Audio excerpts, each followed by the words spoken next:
Hello everyone, I am Alok and you are watching smart maths. এবং এই ভিডিওতে আমি তোমাদেরকে প্রোভাইড করব সলিউশনস কেসের পশ্চিমবঙ্গ পুলিশ কনস্টেবল অর্থাৎ ডাব্লিউবিপি কনস্টেবল পরীক্ষার যে মক টেস্ট আমি কন্ডাক্ট করেছিলাম, mock test number 1, full length mock test, total 85 questions এর তার ডিটেল সলিউশনস আমি তোমাদের সাথে আজকে শেয়ার করব। টোটাল 85টা কোশ্চেন আছে, যার মধ্যে আমরা জানি 25টা হচ্ছে জেনারেল অ্যাওয়ারনেস, 25টা ম্যাথ, 25টা রিজনিং, 10টা ইংরেজি। তো আমি মেইনলি ফোকাস করব সেগুলো হচ্ছে রিজনিং আর ম্যাথের সলিউশনস গুলোতে। বাকি ইংরেজি আর জিএসটাও আমি এখানে নিয়েছি, আমি শুধু সেগুলোর যে অ্যান্সার্স গুলো সেগুলো তোমাদের সাথে শেয়ার করে যাব। ঠিক আছে, যদিও তোমরা পরীক্ষাটা মক টেস্ট দেওয়ার পরে সেগুলো দেখেই নিয়েছো, বাট মেইনলি হচ্ছে যে ওখানে অত কিছু বলার আর নেই। কিন্তু ম্যাথ এবং রিজনিং এ যে সলিউশনস গুলো হয়তো টেস্টে দেওয়া আছে সেগুলো একটু বড় করে সলিউশন দেওয়া আছে, সেগুলো স্মার্ট সলিউশনস কিভাবে করে করতে হবে সেগুলো আমি তোমাদের সাথে আজকে এখানে শেয়ার করব। মক টেস্টে যারা দিয়েছিলে কিছু কোশ্চেন্স ভুলভ্রান্তি ছিল মক টেস্টে, সেগুলো আমি পরে কারেক্ট করেছি।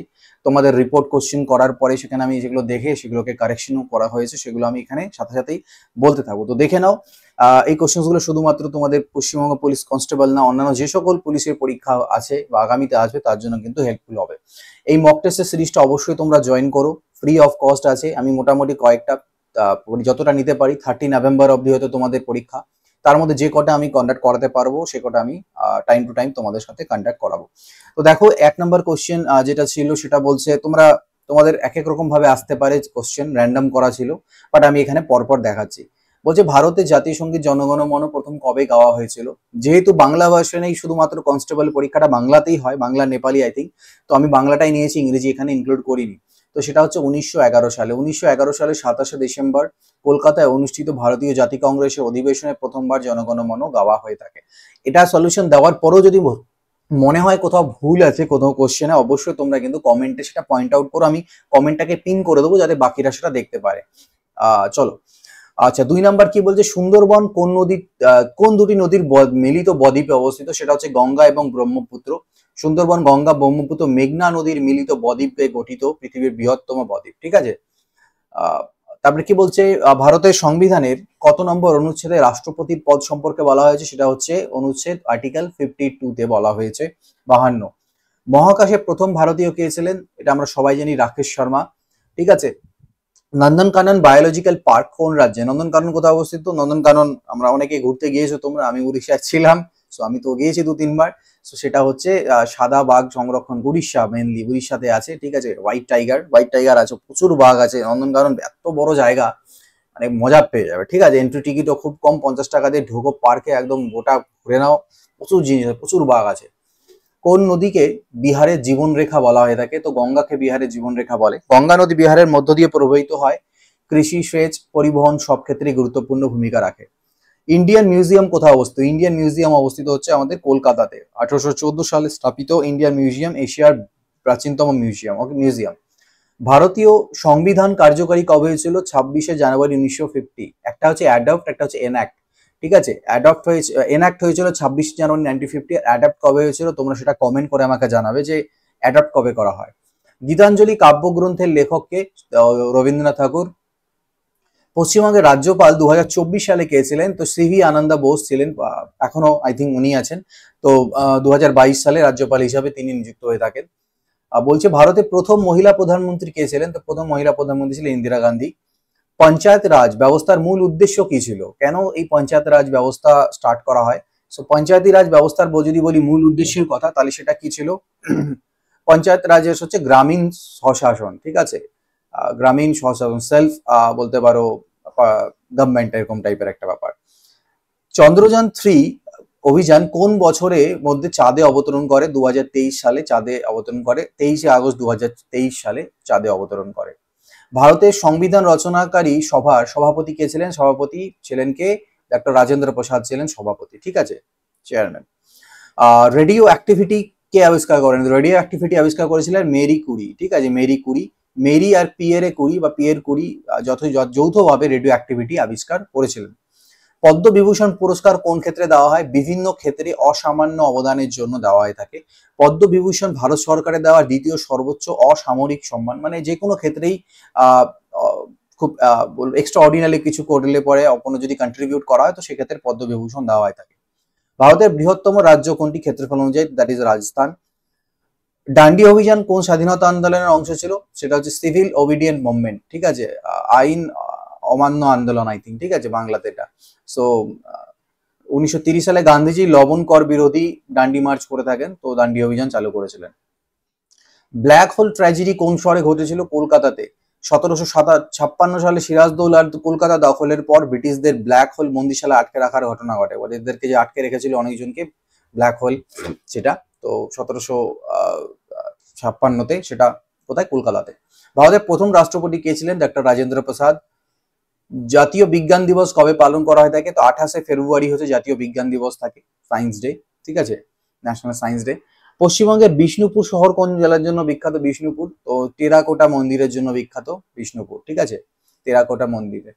আচ্ছা, টেরাকোটা। তারপরে কি বলছে? ইউনেস্কো সদর দপ্তর কোথায় অবস্থিত? হেডকোয়ার্টার হচ্ছে গিয়ে প্যারিসে আছে, ঠিক আছে, UNESCO.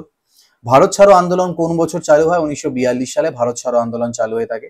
Government of India act 1935 অনুযায়ী ভারতের সংবিধানের কোন বৈশিষ্ট্যটি গৃহীত হয়েছিল? প্রাদেশিক স্বায়ত্ত শাসন। 1935 সালের আইন অনুযায়ী প্রদেশগুলিকে সীমিত পরিসরে স্বায়ত্ত শাসন, সেলফ গভর্নমেন্ট বলতে পারো, এরকম দেওয়া হয়েছিল। ভারতের সংবিধানের ধারণাদি পরবর্তীতে অন্তর্ভুক্ত হয়ে থাকে। এবার আসছি আমরা, 10টা ইংরেজি কোশ্চেন থাকে তোমাদের, তো সেই কোশ্চেন গুলো দেখে নাও। গ্রামাটিক্যাল টাইপ অফ কোশ্চেন কি বলছিল? Find the part of the sentence which has an error. আমাকে পার্ট বের করতে হবে যেখানে কি আছে, যেখানে একটা এরর আছে, error correction. He don't know how to play cricket, তো হি কি? হি হচ্ছে সিঙ্গুলার, তাই তার সাথে যে ডোন্ট বসবে না, তার সাথে কি বসবে? ডাজন্ট বসবে। He doesn't know how to play cricket, ঠিক আছে, তো এটা চলে আসবে, ঠিক আছে। সো এই হচ্ছে গল্প। হি ইজ ভেরি গুড কিসে? ইন ম্যাথমেটিক্স, অ্যাট ম্যাথমেটিক্স, কোন আর কি বসবে এখানে? প্রিপোজিশন। সো গুড অ্যাট হয় কোনো বিষয়ে বা কাজে পারদর্শিতার ক্ষেত্রে ব্যবহার করা হয়ে থাকে। So he is good at mathematics, ঠিক আছে। নেক্সট কি? Choose the synonym of enormous. Enormous কথাটা শুনতে লাগছে, এনোরোমাস মানে অনেক বড় টাইপের, তো সেটা হয়ে যাবে সিনোনিম বা সমার্থক শব্দ হচ্ছে হিউজ, ঠিক আছে। Choose the antonym of generous. Generous, he's a so generous person, he's a so generous person. so generous person মানে হচ্ছে খুবই বলতে পারো দয়ালু টাইপের বা উদার মনের টাইপের। তার বিপরীত শব্দ কি হবে? স্বার্থপর বা সেলফিশ। বাকি দেখো কাইন্ড, হেল্পফুল, পোলাইট, এগুলো সবই একই রকম শব্দ। তো একটা জিনিস তোমরা মাথায় রাখবে, এই সিনোনিম অ্যান্টোনিম যে কোনো পরীক্ষা করার ক্ষেত্রে শুধু উত্তর জানলেই হবে না, কিছু ট্রিক্সও লাগে, ট্রিক্সও ইউজ করতে। যেমন দেখো এটার আমাকে বিপরীত চেয়েছে, বাকি কাইন্ড, হেল্পফুল, পোলাইট সবগুলোই আমাদের একই রকমই মিনিং দিচ্ছে মোটামুটি, তাহলে এগুলো উত্তর হতে পারে না, এটা হবে পজিটিভ, নেগেটিভ টোন। জেনারাস একটা পজিটিভ সাউন্ড ক্রিয়েট করছে, তাহলে তার যে বলবো বিপরীত শব্দ সেটা নেগেটিভ সাউন্ড হবে, সেলফিশ, ঠিক আছে। Which choose the meaning of the idiom blessing in disguise. Blessing in disguise. So blessing in disguise মানে something that looks bad but turns out good, যেটা দেখে এখন খারাপ মনে হচ্ছে বাট আলটিমেটলি সেটা ভালোই করে দেয়, সো সেটা হয়ে যায় blessing in disguise, okay. A person who can not read or right, একজন পার্সন যে লিখতে পড়তে জানে না, তো ইলিটারেট বা অশিক্ষিত যাকে আমরা বলে থাকি, বা নিরক্ষর, নিরক্ষর আর কি, অশিক্ষিত আলাদা ব্যাপার হয়ে যাবে, নিরক্ষর মানে কোনো লিখতে পড়তে কিছুই জানে না। অশিক্ষিত তো আমরা যারা পড়াশোনা জানে তাদেরকে অনেক সময় অশিক্ষিত বলে গালিগালাজ করে থাকি, তো ওই শিক্ষাটা আলাদা রকমের, এটা নিরক্ষর। Change the voice, they have built a bridge. A bridge তাহলে কি হবে? They have built a bridge, তাহলে কি হবে? শুরু হবে এখান থেকে, a bridge has been built হবে, a bridge has been built by them, তো এটা আমাদের answer. He said I am going to the market. He said I am going to the market, তাহলে হি সেইড দ্যাট, সবার প্রথমে তো he said that আসবে। He said that he was going to the market, ঠিক আছে। He said that he was going to the market, ঠিক আছে, তো এম থাকলে ওয়াজ হয়ে যায়, সো আমাদের এখান থেকে এটা অ্যান্সার চলে আসলো। হি উইল অ্যারাইভ কবে আসবে? পার্টিকুলার একটা ডেট বলা হচ্ছে, মানডে বলা হচ্ছে, তাহলে সামথিং একটা ডেট যদি বলা হয় বা ডে বলা হয় অমুক দিন, তাহলে অন ইউজ হয়, তাহলে he will arrive on Monday, ঠিক আছে। Find the correctly spelled word accommodation. A double C O double M O D A T I O N, এরা মনে রাখবে। A double C O double M O এরকম মুখস্থ করে নেবে। A double C O double M O, A double C O double M O D A T I O N, accommodation। তো এটা আমাদের সি দুবার থাকবে, এম দুবার থাকবে, এটা মাথায় রাখবে, অনেকবার আছে এটা এবং ভুলও হয় অনেকের। তো এই ছিল আমাদের ইংরেজি অবধি। এবার আমরা ম্যাথ আর রিজনিং এ ঢুকছি, যেগুলো আমি সলিউশনস গুলো দেখো নিয়ে নিই, আগেকার সলিউশনস গুলো লিখে নিয়েছিলাম, এগুলো আমরা সলভ করব, কারণ স্মার্ট ওয়েতে করব, ঠিক আছে। কারণ আমি যে টেস্টটা দিয়েছি সলিউশন গুলো সেখানে স্মার্ট ওয়েতে দেওয়া হয়নি, কারণ সেখানে ওই স্মার্ট ওয়েতে টাইপিং করা একটু চাপের ব্যাপার, তো স্মার্ট ওয়েতে বা যেগুলো আমরা এদিক ওদিক লাইন টেনে টেনে করি সেগুলো করার লেখাটা একটু সময় সাপেক্ষ, তাই ওখানে আমি জেনারেল লেন্দি ওয়ে সলিউশনস গুলো দিয়েছি। এখানে আমরা স্মার্ট সলিউশনস গুলো দেখবো ভিডিওতে। একটি সংখ্যা 20% বাড়ানোর পর তার মান 120 হয়, তো 20% কমালে নতুন মান কি হবে? মনে করো একটা সংখ্যা ছিল 100, তুমি এটাকে 20% ইনক্রিজ করলে তা কত হলো? 120 হলো। এবার এই সংখ্যাটাকে আবার তুমি ডিক্রিজ করবে 20%, তো কি হবে বলো? 120 এর 20% কত হয়? 24 হয়। কারণ 10% এর মান 12, তো 20% 24, 24 বাদ দিলে 96, তো 100 থেকে সেই সংখ্যাটা কততে চলে আসলো? 96 তে চলে আসলো। এবার তুমি বলবে স্যার আমি 100 কেন ধরে নিলাম, তো আমাকে তো ধরলে হবে না। কিন্তু দেখো এটা যে মানটা হয় 120, সেটা আমার হিসাবে যেটা আসছে ওদের হিসাবে তাই দেওয়া আছে, ওই জন্য ইকুয়াল হয়ে গেল আর কি। না হলে আমাকে তুলনা করতে হতো, কম্পেয়ার করে নিয়ে ইকুয়াল করতে হতো, অন্য মান আসতো। বাট যেহেতু দিস 120 ইজ ইকুয়াল টু 120, তাহলে অ্যান্সারটা 96 হবে। একটি বৃত্তের ক্ষেত্রফল দেওয়া আছে 308 বর্গ সেন্টিমিটার এবং কেন্দ্রীয় কোণ দেওয়া আছে 45 ডিগ্রি, ব্যাসার্ধ কত? তো এটা বৃত্তের ক্ষেত্রফল দেওয়া আছে 308 আর কেন্দ্রীয় কোণ, আচ্ছা দেখো সেন্ট্রাল অ্যাঙ্গেল আমাকে এখানে দেওয়া আছে, বাট আমার সেন্ট্রাল অ্যাঙ্গেলের কি দরকার পড়বে? কারণ আমাকে দেখো ক্ষেত্রফলটাই দিয়ে দিয়েছে। অনেকে এখানে 8 theta S is equal two 8 theta extra লাগাতে যাবে ওইসব ভাবে হয়তো বা, ঠিক আছে। কিন্তু আমি যদি দেখি পাই আর স্কোয়ার করি, pi r square is equal to 308, I think language mistake থাকতে পারে এখানে, let me see. R square is equal to কত হবে? 308 বাই পাই, পাই মানে হচ্ছে 22 ইন্টু উপরে 7, তাই না? তাহলে 22 দিয়ে যদি করা যায়, 22 একে 22 আর 22 চারে 88, তাই না? তো এটা কত হয়ে গেল? আই থিঙ্ক কিছু একটা ভুল আছে। 22 একে 22, 22 চার 14, 14 14 সাথে 98, তাহলে তো আর এর মান আসবে না। আচ্ছা এইটা অ্যাকচুয়ালি আমার মনে হচ্ছে বৃত্ত না হয় এটা বৃত্তাংশ হবে, ঠিক আছে। Late me C. বৃত্তাংশের, একটি বৃত্তাংশের ক্ষেত্রফল, অর্থাৎ এই পার্টটার ক্ষেত্রফলের কথা বলা হচ্ছে। তো আমি জানি টোটাল বৃত্তের ক্ষেত্রফল পাই আর স্কোয়ার হয়। কখন হয়? যখন সেটা 360 ডিগ্রি হয়, মানে গোটাটা। তাহলে 45 ডিগ্রি যেটুকু তার ক্ষেত্রফল কত? এটা, এবং সেইটা আমাকে দেওয়া আছে 308। এইবার দেখা যাক তো কি আসে।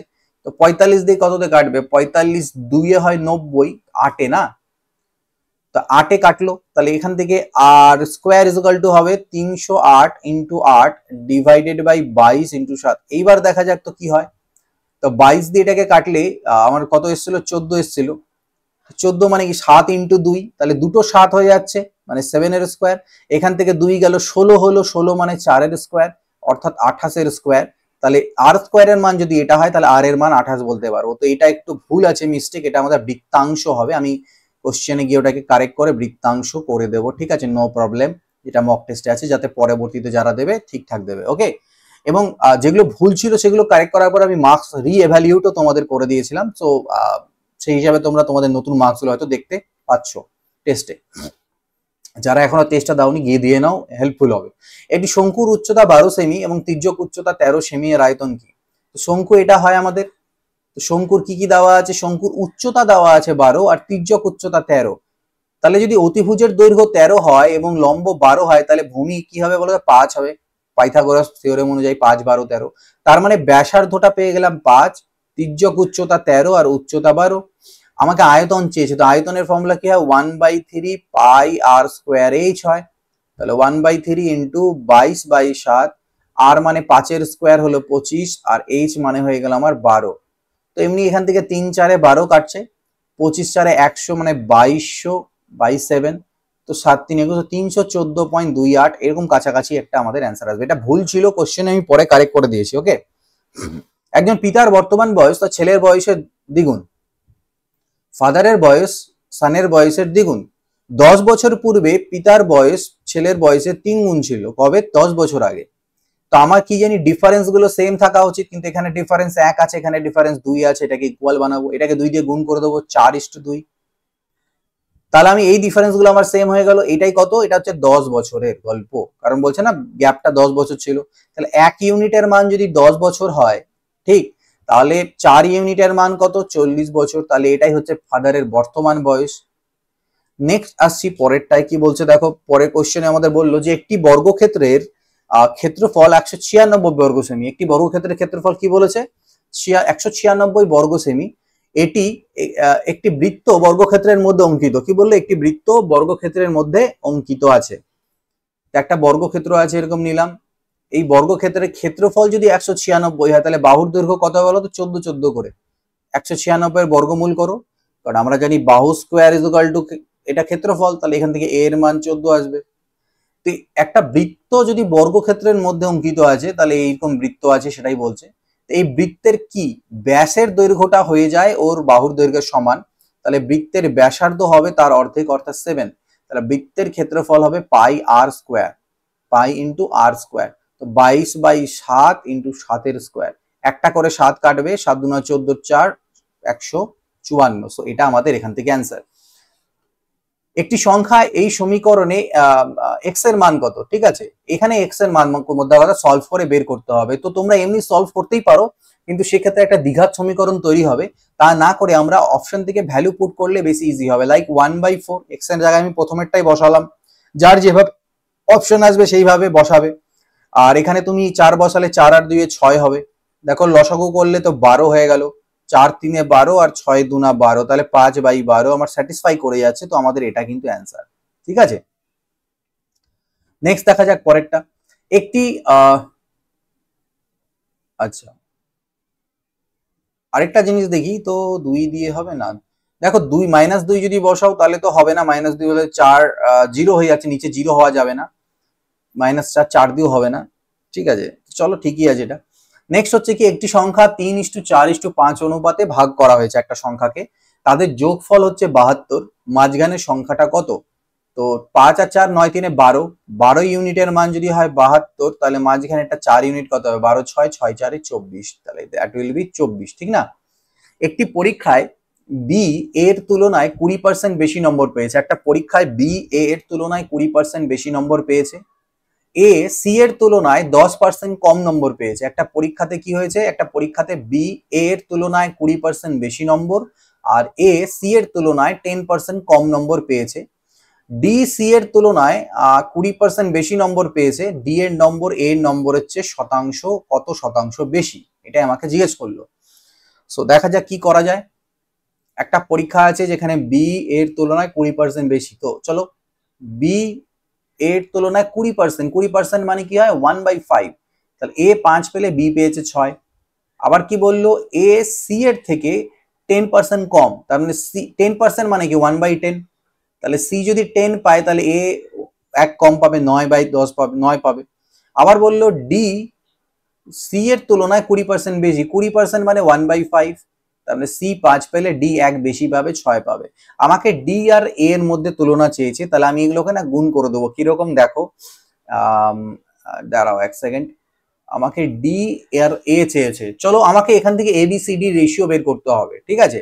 সো এবিসিডি রেশিও কিভাবে বের করবো, লাইক এখানে দেখো আমি A:B:C:D, ডি আর এ, তো আমার না এই পার্টটা দরকারই পড়বে না। দেখো আমি যদি এই দুটো নিয়ে কাজ করি, এটাকে A/C আছে 9/10 আর এটা D/C আছে, সেটাকে উল্টে দিয়ে আমি C/D করে যদি গুণ করে দিই, তাহলে C/D মানে কি 5/6 গুণ হবে, তাহলে আমি এখান থেকে A/D পাবো, কারণ C কাটা যাবে।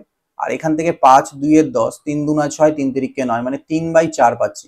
তাহলে আমাকে কোশ্চেন করেছিল ডি এর নম্বর এর নম্বরের চেয়ে কত শতাংশ বেশি, তাহলে ডি এর নম্বর এর নম্বরের থেকে কত বেশি, 1 বেশি। কার থেকে বেশি, এর থেকে, তাহলে এরটা নিচে হবে ইন্টু 100%, তাহলে 33.1/3%।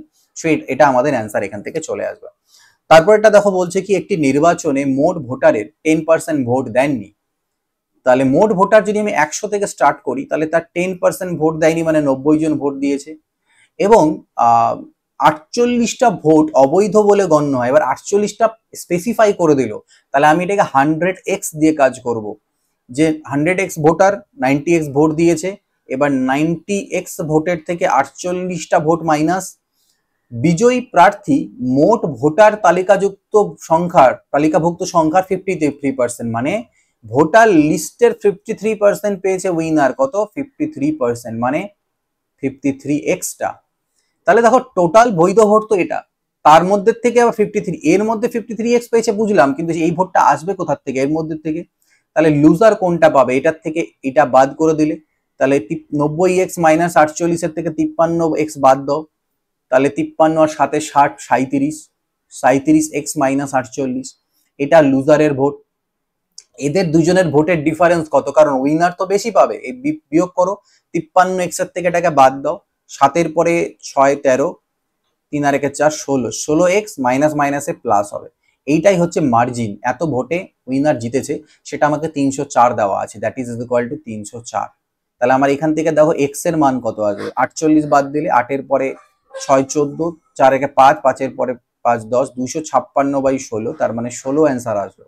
এক্স এর মান 16 আসলো। তাহলে মোট তালিকাভুক্ত ভোটার কত, আমার 100x নিয়েছিলাম, তার মানে সেটা কি হয়ে যাবে 100x মানে 16 ইন্টু 100 অর্থাৎ 1600, এটা হয়ে যাবে অ্যান্সার।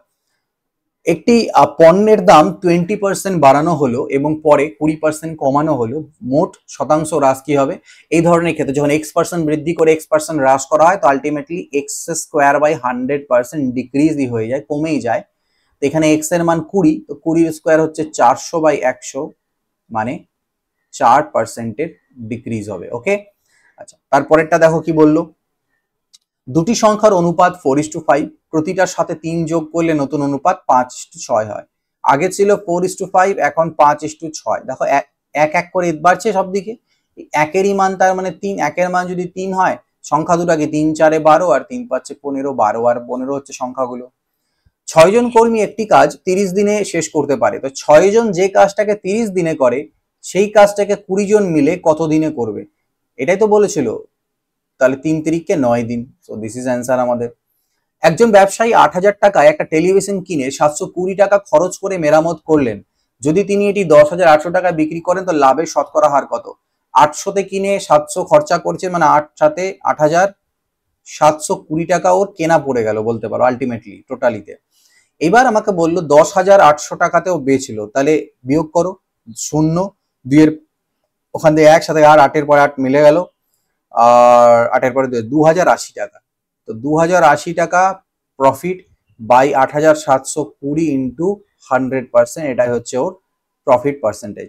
তো এটা বুঝতেই পারছি আমরা একটু পিকুলিয়ার টাইপেরই আসবে। 2 দিয়ে 2 4 8, 2 36 72, আবার 4 দিয়ে কাটবে, 4 দিয়ে 4 1 4 0, 4 নং 36, 4 2 8 আর 4 6 24। তাহলে দেখো 2600 কে ভাগ দিচ্ছি 109 দিয়ে, না 2 দিয়ে করলে 218 হবে, 8-এর পরে 2 10, 1 আর 1 2, 2 এর পরে 4 6, 2 2 মিলল 0, এইটা 420। আচ্ছা 3-এ করলে 300, 4-এ তো বেশি হয়ে যাবে না, তো 3-এ করলে 327, তো 23 পয়েন্ট সামথিং সামথিং দেখা যাচ্ছে। তো এটা আমরা অ্যান্সার করে দিতে পারি এখান থেকে। একটি ব্যক্তি 12,000 টাকা একটা ব্যাংকে রেখে 5 বছরের জন্য তিনি রাখলেন, যদি ব্যাংকের সরল সুদের হার 8% হয়, 5 বছর শেষে কত পাবেন? 5 বছরে মোট 40% সুদ পাবে। তো 12,000-এর হচ্ছে আমার আসল, তার উপরে 40% সুদ যদি অ্যাড করে দিই, তাহলে টাকাটা হয়ে যাবে 140%। 0 0, 14 2 28, 7 2, 14 14 আর 2 16, 16,800 টাকা। ঠিক আছে, এ এবং বি এর কাজের অনুপাত 3:2, তারা একসাথে 10 দিন কাজ করে, সেই কাজটাকে এ কত দিনে করতে পারবে? এরা যদি একসাথে কাজ করে, তাহলে একদিনে 5 ইউনিট কাজ হবে, 3 আর 2 5, 10 দিনে 50 ইউনিট। এই 50 ইউনিট কাজ যদি এ একা করতে চায়, তো এ তো একদিনে 3 ইউনিট করে করতে পারে, তাহলে 50/3 এতটা টাইম লাগবে ওর, ঠিক না? দেখো তারপরেরটা, একটি ট্রেন একটি খুঁটি অতিক্রম করতে 36 সেকেন্ড টাইম নেয় এবং 540 মিটার প্ল্যাটফর্ম অতিক্রম করতে 54 সেকেন্ড টাইম নেয়, ট্রেনের দৈর্ঘ্য কত? দেখো খুঁটি যখন অতিক্রম করছে তখন লাগছে 36, আর আমরা জানি প্ল্যাটফর্মে খুঁটি অতিক্রম করা মানে ট্রেনের নিজের দৈর্ঘ্য অতিক্রম করা, প্ল্যাটফর্ম অতিক্রম করা মানে নিজের দৈর্ঘ্য প্লাস প্ল্যাটফর্মের দৈর্ঘ্য, অর্থাৎ এই ক্ষেত্রে ও প্ল্যাটফর্মের দৈর্ঘ্যটা এক্সট্রা যাচ্ছে। এইখানে লাগছে 36 সেকেন্ড আর এইখানে লাগছে 54, এই যে 18 সেকেন্ড বেশি লাগছে কেন? তার মানে এক্সট্রা 18 সেকেন্ডে ও এই প্ল্যাটফর্মের দৈর্ঘ্য যাচ্ছে। তাহলে আমি বলতে পারি 18 সেকেন্ডে ও যেতে পারে 540 মিটার, তার মানে 1 সেকেন্ডে যেতে পারে কতটা? 18 3 54, 30 মিটার। 1 সেকেন্ডে 30 মিটার যদি যেতে পারে, তাহলে এই যে 36 সেকেন্ড টাইম নিচ্ছিল সেটা কতটা যাচ্ছিল? 1080 মিটার। আর আমরা জানি 36 সেকেন্ডে ও নিজের দৈর্ঘ্য ক্রস করছিল, তার মানে সেটাই হচ্ছে 1080 মিটার। ওকে, এইভাবে ক্যালকুলেট করে নেবে। একটি দুধ জলের মিশ্রণে দুধ আর জলের অনুপাত দেওয়া আছে, এটা 7 লিটার জল যোগ করলে অনুপাত 5:3 হয়। সো 5:2 ছিল, 5:3 হয়ে গেল। আমি দেখছি জলটা 1 বেড়েছে, এটা ঠিকই আছে, কোনো প্রবলেম নেই। তাহলে 1-এর মান 7, তাহলে টোটাল মিক্সচারটা কত ছিল? 7 ইউনিটের ছিল, 1 ইউনিটের ভ্যালু 7, তাহলে 7 ইউনিটের ভ্যালু কত হবে? 49 লিটার। একদম ফটাফট। একটি পণ্য 20% ক্ষতিতে বিক্রি করা হলো, যদি বিক্রয় মূল্য 480 টাকা বাড়ানো হয় তাহলে 10% লাভ হতো। এটার অপশনটা সলিউশন ঠিক দেওয়া ছিল, বাট অপশনটা টিক করতে হয়তো কোনো কারণে আমার ভুল হয়েছিল। সো ইট উইল বি 1600, ঠিক আছে। তো নেক্সট দেখো কি বলছে যে এটাকে আমরা কিভাবে করতে পারি। প্রথমে 20%-এর ক্ষতি হচ্ছিল, পরে 10% লাভ হচ্ছে, তার মানে আমি বলেছিলাম নেগেটিভ পজিটিভ আলটিমেটলি দুটোকে অ্যাড করে দিতে হবে। এইটাই আমার দাম বৃদ্ধি করা হয়েছে। 30%-এর ভ্যালু হচ্ছে 480 টাকা, তাহলে 100%-এর ভ্যালু সেটাই হবে আমাদের ক্রয় মূল্য, তার মানে 1600 টাকা, সেটা হয়ে যাবে এখান থেকে অ্যান্সার। একটি স্কুলে ছাত্র ছাত্রীর অনুপাত 7:5, যদি ছাত্রীর সংখ্যা 20% বৃদ্ধি পায়, তো বয়েজ অ্যান্ড গার্লস রেশিও কত আছে 7:5। ছাত্র বৃদ্ধি পাচ্ছে 20%, মানে এটার উপরে তুমি 120% করে দাও, এটা হবে নতুন ছাত্রীর সংখ্যা বলেছে ওটা, এক সেকেন্ড দাঁড়াও। যদি ছাত্রীর সংখ্যা 20% বৃদ্ধি পায়, তো আমি ছাত্রীর সংখ্যাকে 20% ইনক্রিজ করি, 120% হয়ে যাবে, ওকে। আর ছাত্র সংখ্যাকে 10% কমিয়ে দিই, তাহলে 90% হয়ে যাবে এটাই। তো আমার এই দুটো তো কাটছে, এখান থেকে 0 0 কাটলো, 3 4 12, 3 3 9, তাহলে দেখো 21:20, এইটা হয়ে যাবে নতুন রেশিও। এ বি সি একটি কাজ যথাক্রমে 24, 30 আর 40 দিনে করতে পারে, সবাই একদিন পর পর কাজ করলে কাজটি সম্পূর্ণ করতে কতদিন লাগবে। তো আমরা এ বি সি দেখি, এ করতে পারে 24, বি করতে পারে 30 আর সি করতে পারে 40। লসাগু আমি 120 নিলাম, 24 পাচ্ছে, 30 4 40 3, এদের এক এক দিনের কাজ পেয়ে গেলাম। তাহলে প্রথম দিন এ কাজ করছে, দ্বিতীয় দিন বি, তৃতীয় দিন সি। তাহলে প্রথম দিনে 4 ইউনিট, দ্বিতীয় দিনে 5 ইউনিট, 4 ইউনিট, 3 ইউনিট, 3 দিনে মোট 12 ইউনিট করে কাজ হচ্ছে। দেখো 3 দিনে 12 ইউনিট কাজ হচ্ছে, 120 ইউনিট কাজ হতে তাহলে কি 10 দিন, বলে 10 দিন না, 10টা এরকম জোড়া লাগবে, 3 দিনের 10টা জোড়া লাগবে, তাহলে ইন্টু 3 আমাকে করতে হবে, 30 ডেজ টোটাল টাইম লাগবে। নেক্সট পরেরটা আসি, কি বলে একটি সংখ্যা 60%, অন্য একটি সংখ্যা 75%, তো এর 60% ইজ ইকুয়াল টু বি এর 75%। সো আমি এখান থেকে এ বাই বি পাবো 75/60, পার্সেন্টেজ কাটা যাবে, 15 5 75, 15 4 60।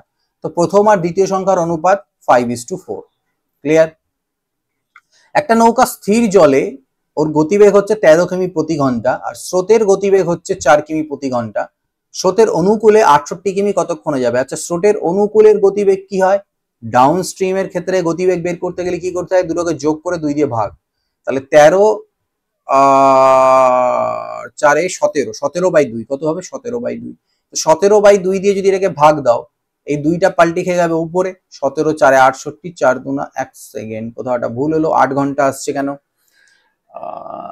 দাঁড়াও 1 সেকেন্ড। তাহলে নৌকাটি স্রোতের অনুকূলে 13 আর 4 17/2, তাই না, 17 4 8 আসবে এটা, সরি মাই মিস্টেক, এটা 17/2 না, শুধু 17 হবে, কেন 17/2 হতে যাবে, তো 17/2 কেন হবে, এটা হবে।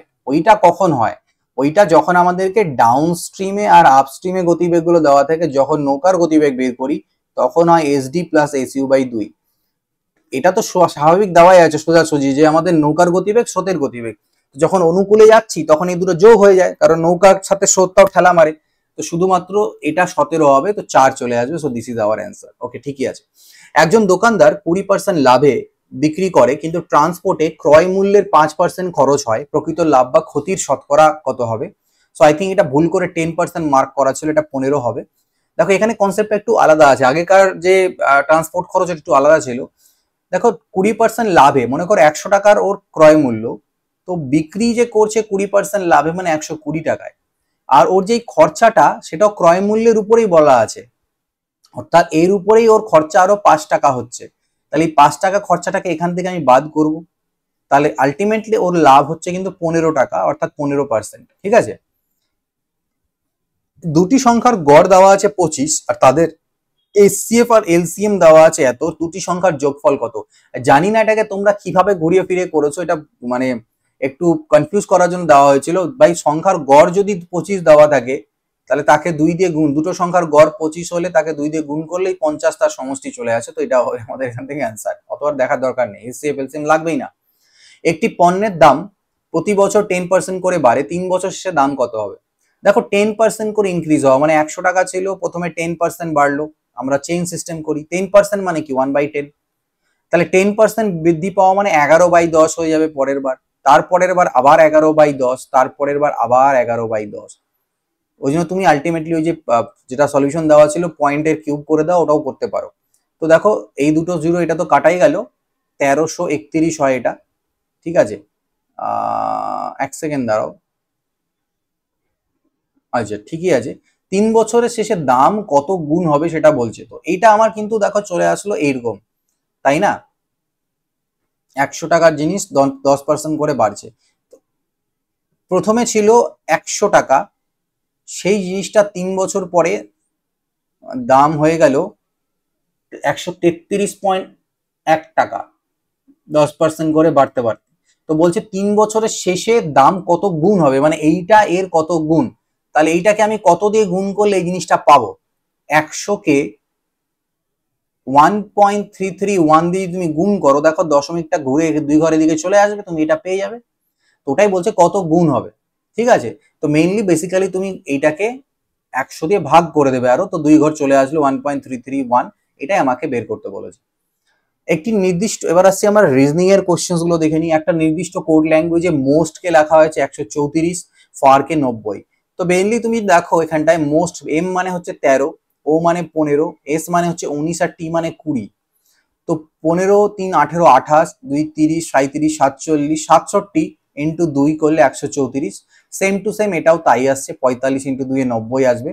সো এটা করা হয়েছে। তাহলে সাকসেসকে কিভাবে করে কোড করবো? এস, এস মানে হচ্ছে 19, 21, 3 প্লাস 3, ই মানে হচ্ছে 5, এস মানে 19, 19 এটা 19, এটা 19ই, আমি একবার 38 লিখে দিলাম। সবগুলো যদি যোগ করা যায় কত দাঁড়ায় দেখা যাক তো। তাহলে 38, 2, 40, 43, 3, 46, 49, 50, 70, 80, 89, 89 ইন্টু 2 মানে হচ্ছে 178। সো এটা আমাদের চলে আসবে অ্যান্সার।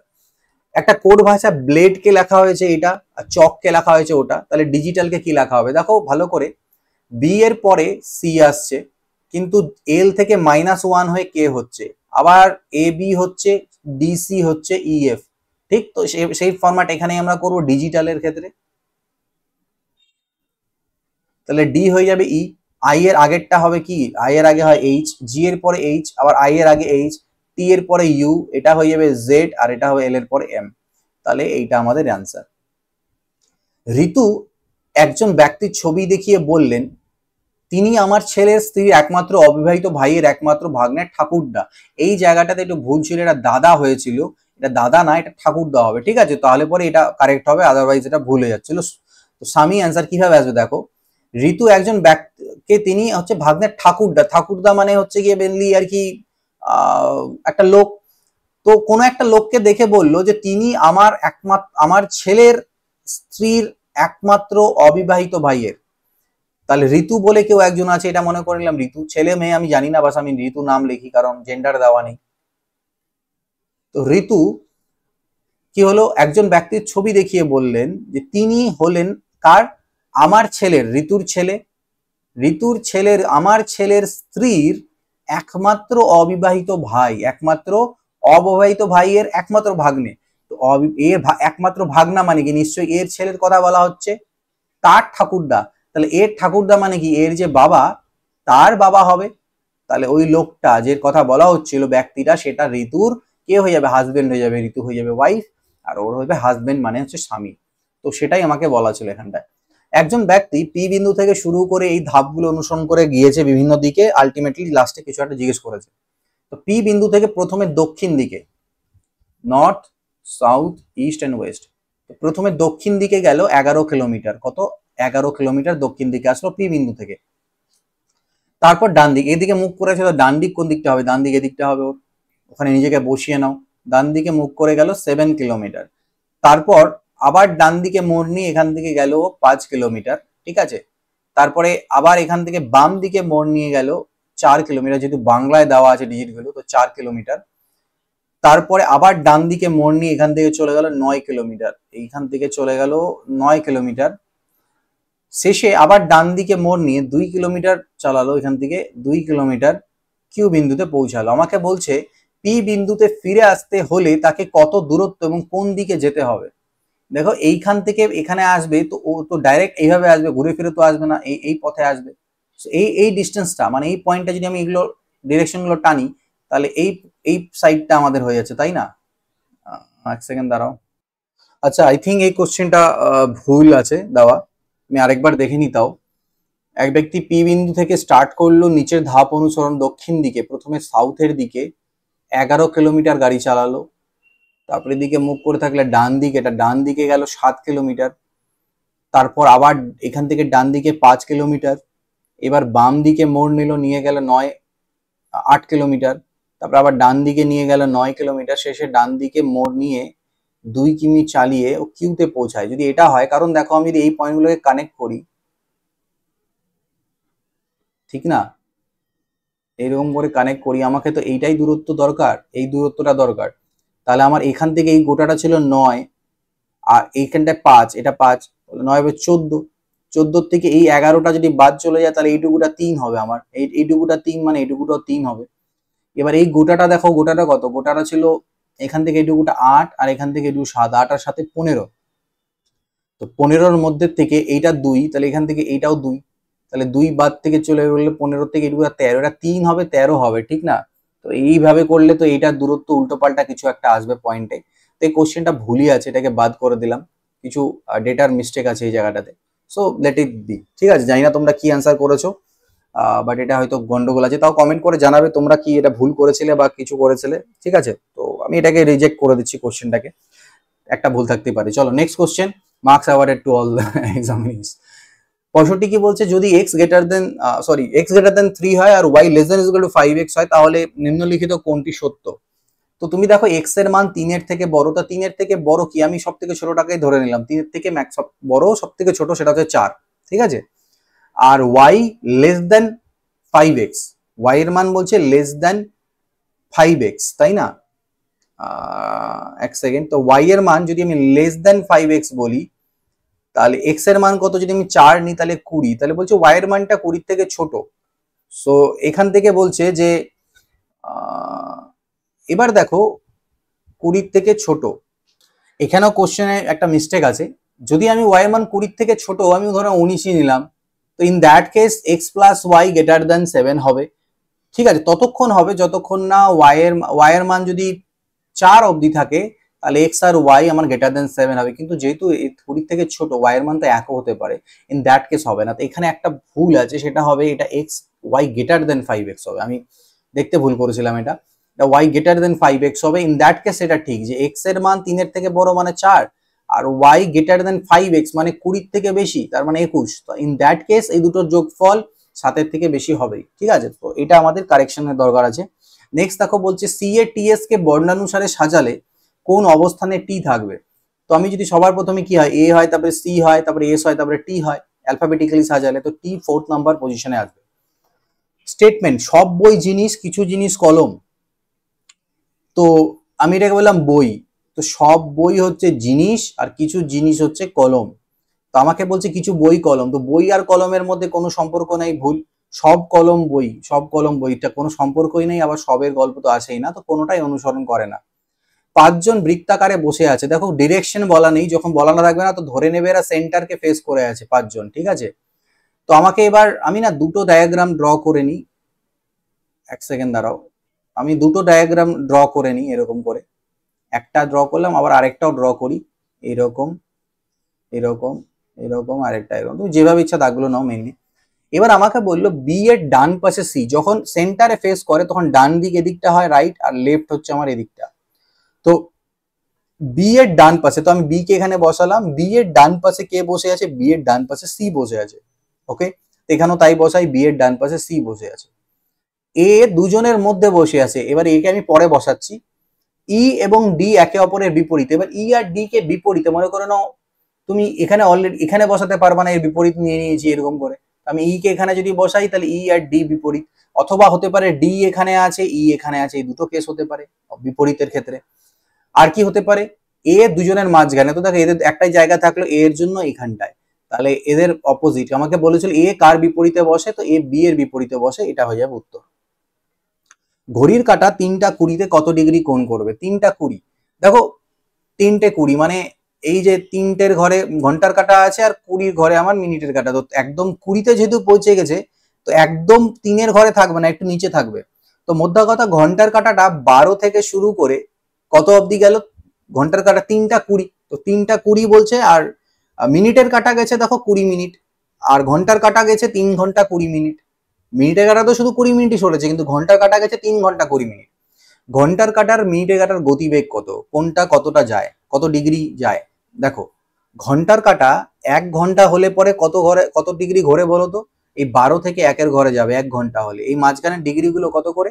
30 ডিগ্রি করে, কারণ টোটাল 360, 30 × 12।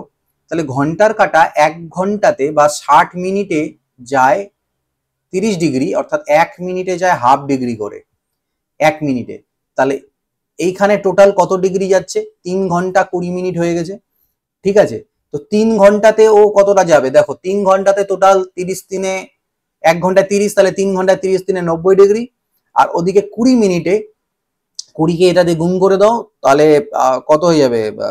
110 ডিগ্রি। আরো 20কে এটা দিয়ে গুণ করলে, ওকে, 20কে এটা দিয়ে গুণ করলে কি হয়ে যাবে? 100। তো টোটাল কত হলো? 100 ডিগ্রি। আর মিনিটের কাটার যদি বলি, মিনিটের কাটা কি করে? দেখো 1 ঘন্টা কমপ্লিট যদি হয়, তাহলে মিনিটের কাটা টোটাল 360 ডিগ্রি ঘুরে যায়, তাই না? 1 ঘন্টাতে, মানে বলতে পারো মিনিটের কাটা 60 মিনিটে 360 ডিগ্রি ঘুরে যায়। 1 মিনিটে ও ঘুরে 6 ডিগ্রি করে। 1 মিনিটে 6 ডিগ্রি, তাহলে 20 মিনিটে কত হবে? 120 ডিগ্রি ঘুরবে। তাহলে এদের মাঝখানের যে ডিফারেন্সটা সেটা কত পড়ে থাকবে? 20 ডিগ্রি হবে মাঝখানের কোণটা। 2025 সালের 1 জানুয়ারি ছিল বুধবার, 25 অক্টোবর কি হবে? তো 1 জানুয়ারি 2025 থেকে নিয়ে 25 অক্টোবর 2025, যেহেতু সাল সেম আছে আমাকে এই দুটোই দেখতে হবে। তো এটা করার প্রসেস কি ছিল আমি অনেকবার করিয়েছি চ্যানেলে।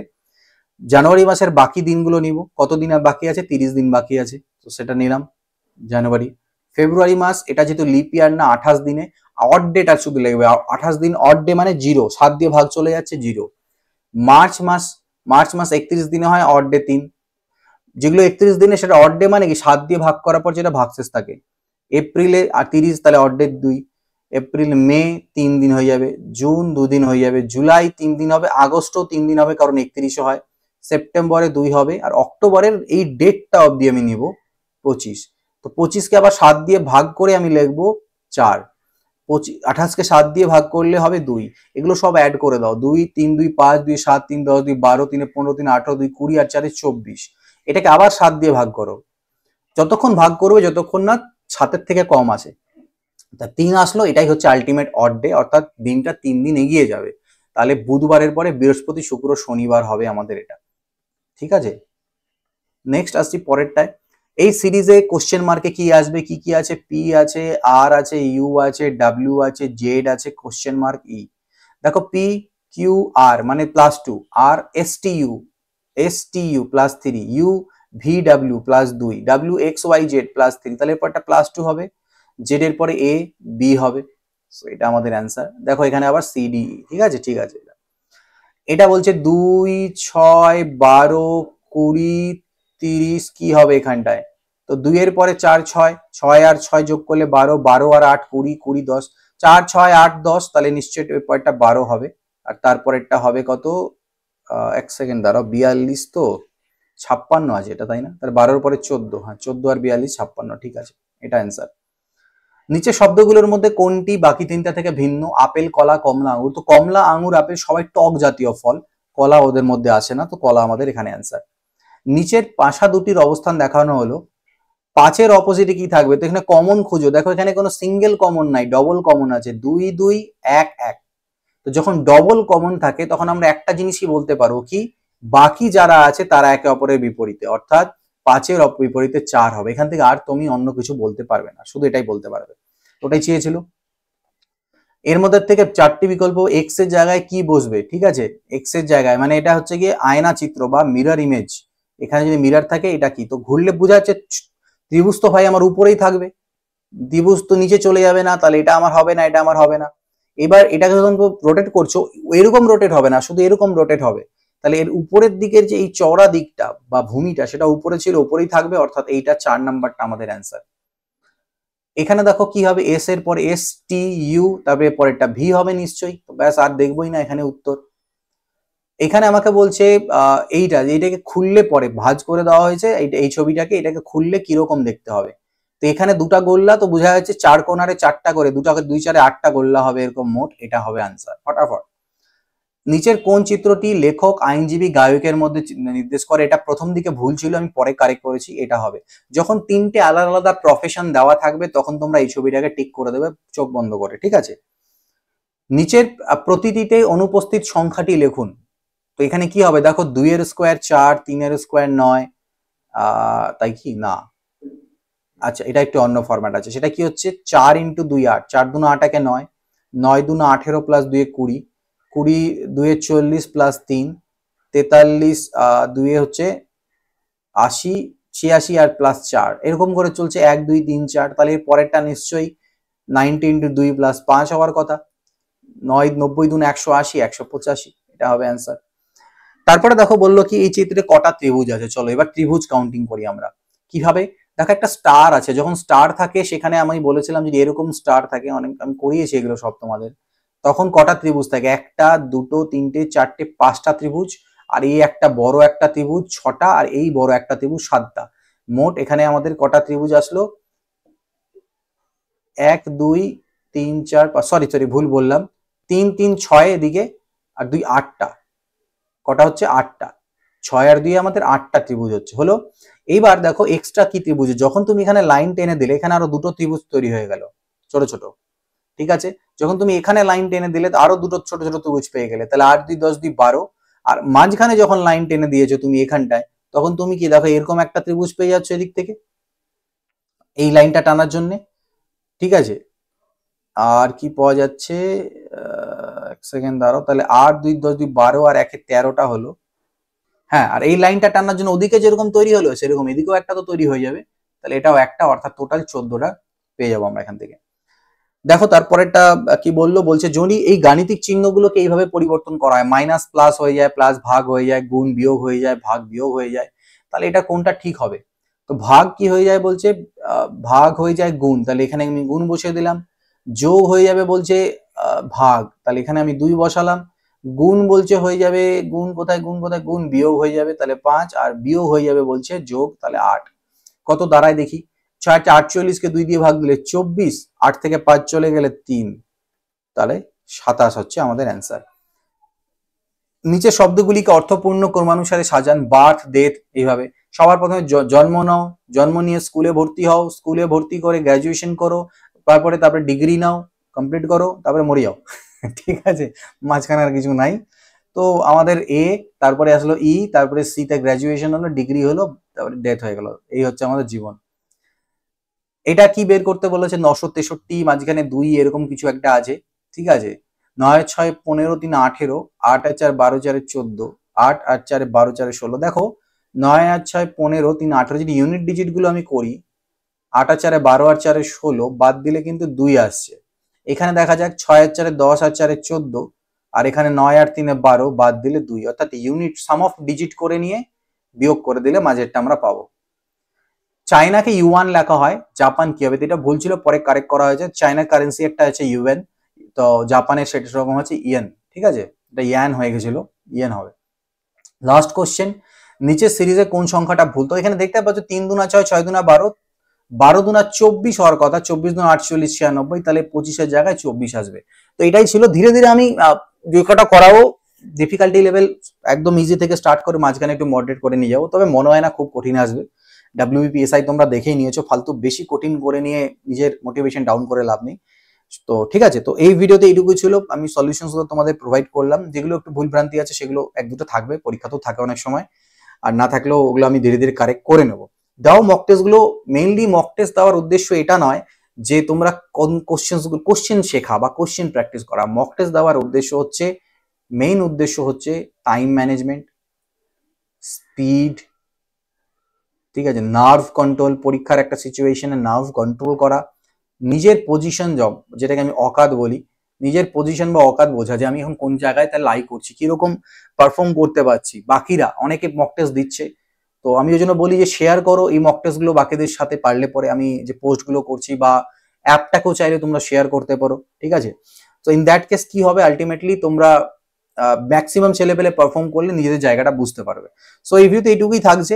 যারা এখন এই মক টেস্টটা দাওনি, দিতে চাইছো যে কিভাবে দেবো বুঝতে পারো না বা জানো না, তাদেরকে বলছি স্মার্ট ম্যাথস এর অ্যান্ড্রয়েড অ্যাপ ডাউনলোড করো, প্লে স্টোরে গিয়ে সার্চ করো স্মার্ট ম্যাথস লিখে, বা ডেসক্রিপশনে লিঙ্ক আছে সেখান থেকে যাও, গিয়ে তোমরা এই জায়গাটাতে একটা ফ্রি টেস্ট বলে দেখতে পাবে এখানটা, ঠিক আছে?